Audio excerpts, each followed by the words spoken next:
جب تم گہرے درد میں سوالی بن کر اللہ کے سامنے جاتے ہو، جب تم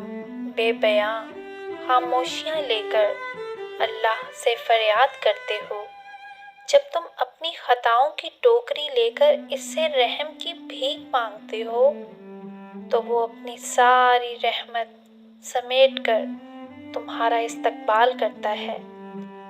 اپنے پرسکون سی یاد میں لپیٹ کر دنیا کے ہر درد سے آزاد کرا دیتا ہے، اپنے نور سے تمہارا بکھرا ہوا دل پر نور کر دیتا ہے۔ بس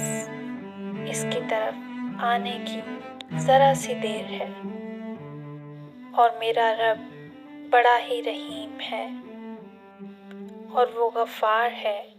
ہماری خطاؤں کو معاف کرنے والا ہے۔